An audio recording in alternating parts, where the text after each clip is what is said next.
Hi hello student and parents. U G C E T ಮತ್ತು neat ಕತೆ ಕರ್ನಾಟಕದಲ್ಲಿ ಮುಗಿಯದ ವ್ಯತೆ. ಈಗ ಆಲ್ರೆಡಿ ಸಾಕಷ್ಟು ವಿಡಿಯೋಗಳನ್ನು ನೋಡಿದಿರಿ. ಇಂತಹ ವಿಡಿಯೋದಲ್ಲಿ ಕೆಲವೊಂದು ಸಿಂಪಲ್ ಆಗಿ ನಾನು ಹೇಳ್ಬಿಡ್ತೀನಿ, ಪಾಯಿಂಟ್ ಟು ಪಾಯಿಂಟ್. ವೈದ್ಯಕೀಯ ದಂತವೈದ್ಯ ಕೋರ್ಸ್ಗಳ 2ನೇ ಸುತ್ತಿನ ಮುಂದುವರಿದ ಪ್ರಕ್ರಿಯೆ ಪ್ರಾರಂಭವಾಗಿದೆ. ಇದರಲ್ಲಿ JNMC ಬೆಳಗಾಂ ಈ ಕಾಲೇಜಿನ 1ನೇ ರೌಂಡಲ್ಲಿ ಬಿಟ್ಟಿರಲಿಲ್ಲ. 2ನೇ ರೌಂಡಲ್ಲಿ ಈ ಕಾಲೇಜನ್ನು ಬಿಡ್ತಾ ಇದ್ದಾರೆ. ಇದರಲ್ಲಿ 12 ಸೀಟ್ಗಳಿದ್ದಾವೆ ಮತ್ತು 3 ಸೀಟ್ಗಳು ಜನರಲ್ ಮೆರಿಟ್ಗೆ ಕೊಡ್ತಾ ಇದ್ದಾರೆ. ಹಾಗೆಯೇ ಫಾರೂಕಿಯಾ ಮತ್ತು BGS ಗ್ಲೋಬಲ್ ಡೆಂಟಲ್ ಕಾಲೇಜುಗಳು, ಈ 2 ಕಾಲೇಜುಗಳನ್ನು ಹೊಸದಾಗಿ ಆಪ್ಷನ್ ಎಂಟ್ರಿಗೆ ಬಿಟ್ಟಿದ್ದಾರೆ. ಈ 3 ಕಾಲೇಜನ್ನು ನಾವು ಆ್ಯಡ್ ಮಾಡ್ಕೊಳ್ಬೋದು ಅಥವಾ ಯಾವುದಾದ್ರೂ ಕಾಲೇಜುಗಳನ್ನು ತೆಗಿಬೋದು. ಈ 3 ಕಾಲೇಜಲ್ಲಿ ಯಾವುದಾದ್ರೂ ಸೇರಿಸ್ಬೋದು. ಹಾಗಾದರೆ ಒಟ್ಟು ಸೀಟು ಎಷ್ಟಪ್ಪ ಬಿಟ್ಟಿರೋದು? 450 ಸೀಟ್ ಬಿಟ್ಟಿದ್ದಾರೆ, 450 ಸೀಟ್ ಬಿಟ್ಟಿದ್ದಾರೆ. ಆ ಸೀಟ್ ಮ್ಯಾಟ್ರಿಕ್ನ ನೋಡಿದ್ರೆ ಆ 450 ಸೀಟಲ್ಲಿ ಸಿಕ್ಕುವಂಥವು 2 ಸೀಟು, 3 ಸೀಟು, 5 ಸೀಟು, 4 ಸೀಟು. ಈ ಪರಿಸ್ಥಿತಿ ಇದೆ. ಎಲ್ಲವನ್ನು ನೋಡಿದಾಗ 15% ಆಲ್ ಇಂಡಿಯಾ ಕೋಟವನ್ನು ತೆಗೆದ್ರೆ 353 ಸೀಟ್ಗಳು ಸಿಗ್ತವೆ. ಈ 353 ಸೀಟ್ಗಳಲ್ಲಿ 73 ಸೀಟು ಜನರಲ್ ಮೆರಿಟ್ ಇದೆ, ಅಂದರೆ RKಗೆ. ಹಾಗೆಯೇ 34 ಸೀಟ್ಗಳು ಹೈದರಾಬಾದ್ ಕರ್ನಾಟಕ HKಗಿದೆ. ಈ ರೀತಿ ಸೀಟ್ಗಳನ್ನು ಬಿಟ್ಟಿದ್ದಾರೆ. ಎಷ್ಟು ಸೀಟ್ ಆಗ್ತವೆ, ಏನು ಹೋಗ್ತವೆ, ಆ ಸೀಟ್ ಮ್ಯಾಟ್ರಿಕನ್ನು ನೋಡಿದ್ರೆ ಕೇವಲ ಜನರಲ್ ಮೆರಿಟ್ಗೆ 73 ಸೀಟ್ ಮಾತ್ರನಾ? ಉಳಿಕೆ ಸೀಟ್ ಎಲ್ಲೋಯ್ತು? ಎಲ್ಲಿ ಹೋಯ್ತಪ್ಪ ಸೀಟ್ಗಳು ಅಂತಂದರೆ, ಈಗ ಹೊಸದಾಗಿ ಬಿಟ್ಟಿರುವಂಥದ್ದು ಎಲ್ರಿಗೂ ಗೊತ್ತಿರುವಂತಹ ವಿಚಾರನೇ. NRI ಕೋಟಾ, ಇದುವರೆಗೆ ಇಲ್ಲದ ಕೋಟಾ ಹೊಸದಾಗಿ ಇದು ಪ್ರಾರಂಭವಾಗಿದೆ.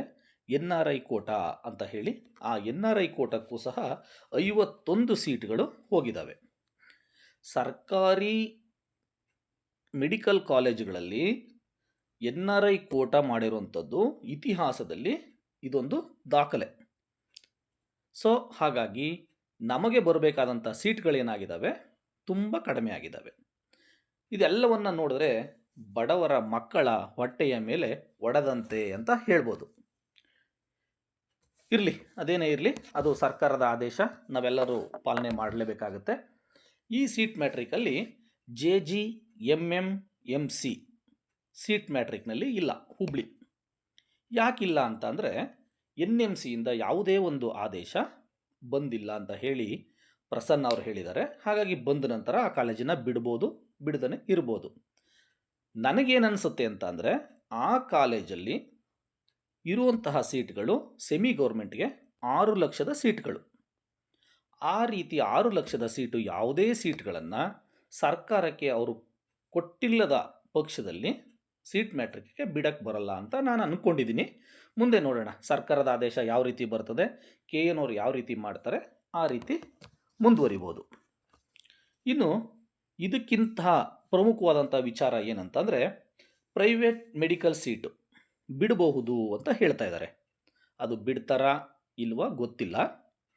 ಒಂದಂತೂ ಅನಿಸುತ್ತೆ, ಈಗಾಗಲೇ ನಾನು ಹಿಂದಿನ ವೀಡಿಯೋದಲ್ಲಿ ಮಾಡಿರೋದನ್ನು ನೀವು ನೋಡ್ಬೋದು. 3 ಪಾರ್ಟ್ ಮಾಡ್ಕೊಂಡು ವಿಡಿಯೋನ ಮಾಡಿದ್ದೆ ನಾನು. ಒಂದು, ಇನ್ಕ್ರೀಸ್ ಗೌರ್ಮೆಂಟ್ ಸೀಟ್, ಯಾವುದ್ಯಾವುದು ಗೌರ್ಮೆಂಟ್ ಕಾಲೇಜ್ಗಳಲ್ಲಿ ಸೀಟನ್ನು ಹೆಚ್ಚು ಮಾಡಿದ್ದಾರೆ, ಇದು ಒಂದಾದರೆ. ಇನ್ನೊಂದು, ಡೀಮ್ಡ್ ಯೂನಿವರ್ಸಿಟಿಲಿ ಇರುವಂತಹ ಕಾಲೇಜುಗಳಿಗೆ ಎಷ್ಟು ಕಾಲೇಜುಗಳಿಗೆ ಹೆಚ್ಚು ಮಾಡಿದ್ದಾರೆ. ಇನ್ನು 3ನೇದಾಗಿ ಹೊಸದಾಗಿ ಸ್ಥಾಪನೆಯಾದಂತಹ ಕಾಲೇಜುಗಳು. ಹೀಗೆ 3 ರೀತಿಯ ಒಂದು ಪಾರ್ಟನ್ನು ಇಟ್ಕೊಂಡಿದ್ರು. ಈಗೇನಾಗಿದೆ ಅಂತ ಅಂದರೆ, ಹೊಸ ಮೆಡಿಕಲ್ ಕಾಲೇಜುಗಳ ಜೊತೆಗೆ, ಇನ್ಕ್ರೀಸ್ ಆದಂಥ ಕಾಲೇಜುಗಳ ಜೊತೆಗೆ ಡೀಮ್ಡ್ ಯೂನಿವರ್ಸಿಟಿನಲ್ಲಿ ಹೆಚ್ಚು ಸೀಟ್ಸನ್ನು ಹೆಚ್ಚು ಮಾಡಿದಂಥ ಕಾಲೇಜುಗಳನ್ನು ಮಾತ್ರ NMCಯವರು ಬಿಡುಗಡೆ ಮಾಡಿದರು. ಆದರೆ ಪ್ರೈವೇಟ್ ಕಾಲೇಜುಗಳಲ್ಲಿ ಹೆಚ್ಚು ಮಾಡಿದಂತಹ ಸೀಟ್ಗಳು ಎಷ್ಟು ಅಥವಾ ಹೆಚ್ಚು ಮಾಡಿದಂಥ ಕಾಲೇಜುಗಳು ಯಾವುದು ಎಂಬತಕ್ಕಂಥದ್ದನ್ನು ಇದುವರೆಗೂ ಬಿಟ್ಟೇ ಇಲ್ಲ. ಇದೆಲ್ಲವನ್ನು ನೋಡಿದಾಗ ಅವರೂ ಸಹ ತುಂಬ ಪ್ರಯತ್ನ ಮಾಡ್ತಾ ಇದ್ದಾರೆ ಎಂಬ ವಿಚಾರ ಎಲ್ರಿಗೂ ತಿಳಿದಿದೆ. ಆ ರೀತಿಯಾಗಿ ಮತ್ತೆ ಈ ಒಂದು ಪ್ರೈವೇಟ್ ಕಾಲೇಜುಗಳು ಹೆಚ್ಚು ಸೀಟನ್ನು ಬಿಡಬಹುದು ಅನ್ನುವಂಥದ್ದಿದೆ. ಅದೇನೇ ಆಗಲಿ, ಬಿಟ್ಟಾಗ ಮತ್ತೆ ಇದೇ ರೀತಿ ಇನ್ನೊಂದು ರೌಂಡು ಸಹ ನಡೀಬೋದು, ಅಥವಾ ಹೊಸದಾಗಿ ಮತ್ತೆ ಆಪ್ಷನ್ ಎಂಟ್ರಿಗೂ ಸಹ ಕೊಡ್ಬೋದು. ಬಲ್ಲ ಮೂಲಗಳ ಪ್ರಕಾರ ಇಷ್ಟು ವಿಷಯ ತಿಳಿದಿದೆ.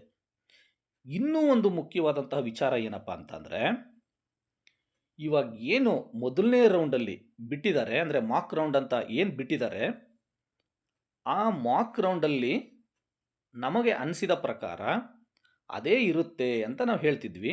ಈಗ ಸೆಕೆಂಡ್ ರೌಂಡ್ ಬಿಟ್ಟಾಗ ಅಲ್ಲಿ ಸ್ವಲ್ಪ ವ್ಯತ್ಯಾಸ ಆಗೇ ಆಗುತ್ತೆ, ಅದೆಲ್ಲರಿಗೂ ಗೊತ್ತು.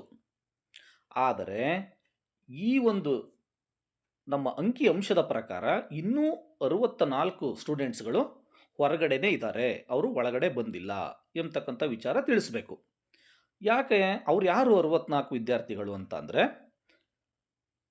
ಅವರು ಪ್ರಿಯಾರಿಟಿಗೆ ಓಪನ್ ಆದಾಗ ಅವರು ಓಕೆ ಬಟನ್ನ ಪ್ರೆಸ್ ಮಾಡಿಲ್ಲ. ಓಕೆ ಬಟನ್ ಅಂದರೆ ಅಗ್ರಿ ಬಟನ್ ಅಂತ. ಆಪ್ಷನ್ ಎಂಟ್ರಿಗೆ ಹೋದಾಗ ಅಲ್ಲಿ ಅಗ್ರಿ ಬಟನ್ ಇರುತ್ತೆ, ಆ ಅಗ್ರಿನ ಕ್ಲಿಕ್ ಮಾಡಲಿಲ್ಲ ಅಂತಂದರೆ ಅದು ಮುಂದೆ ಪ್ರಾಬ್ಲಮ್ ಆಗುತ್ತೆ ಅಂತ ಸಾಕಷ್ಟು ಬಾರಿ ಎಲ್ಲ ಯೂಟ್ಯೂಬರ್ಸ್ಗಳು ಮತ್ತು KA ಕಡೆಯಿಂದ ಪಕ್ಕಾ ಇನ್ಫಾರ್ಮೇಷನ್ ಬಂದಿತ್ತು. ಆದರೆ ಯಾರೂ ಸಹ ಅದನ್ನು ಕಡೆಗಣಿಸಬೇಡಿ ಅಂತಲೂ ಹೇಳಿದರು. ಅಂತೂ ಸಹ 64 ವಿದ್ಯಾರ್ಥಿಗಳು ಉಳ್ಕೊಂಡಿದ್ದಾರೆ. ಇವರು ಏನಾಗಿದ್ದಾರೆ ಅಂತಂದರೆ, ಮೊದಲನೇ ಮಾಕ್ ಅಲಾಟ್ಮೆಂಟ್ ಬಿಟ್ಟಾಗ ಇವರ ರಿಸಲ್ಟು ಅಲ್ಲಿ ವಿತಲ್ಡ್ ಆಗಿದೆ.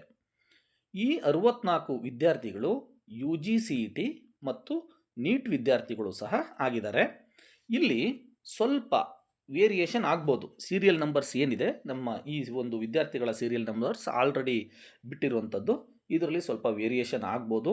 ಯಾರು ಹೊಸದಾಗಿ ಬಂದು ಸೇರ್ಕೊಬಿಟ್ಟಿದ್ದಾರೆ, ಯಾರೋ ಇಲ್ಲಿ ಬಂದಿದ್ದಾರೆ, ಏನೋ ಹೀಗಾಗಿದೆ ಅಂತ ಯಾರೂ ಕನ್ಫ್ಯೂಷನ್ ಮಾಡ್ಕೊಳ್ಳೋದು ಬೇಡ ಅಂದ್ಕೊಳ್ತೀನಿ. ಯಾಕಂತಂದರೆ ಇವರು ಈ ಸಿಸ್ಟಮ್ ಒಳಗಡೆನೇ ಇದ್ದಂಥವ್ರು ಮಿಸ್ ಆಗಿ ಹೊರಗಡೆ ಹೋಗಿದ್ದಾರೆ, ಅವರಲ್ಲಿ ರಿಕ್ವೆಷನ್ ಕೊಟ್ಟು ಮತ್ತೆ ಆ್ಯಡ್ ಆಗ್ತಾರೆ. ಸೊ ಹಾಗಾಗಿ ಇದರಿಂದ ಯಾವುದೇ ಸಹ ಯಾರೂ ಗೊಂದಲಕ್ಕೆ ಒಳಗಾಗೋದು ಬೇಡ.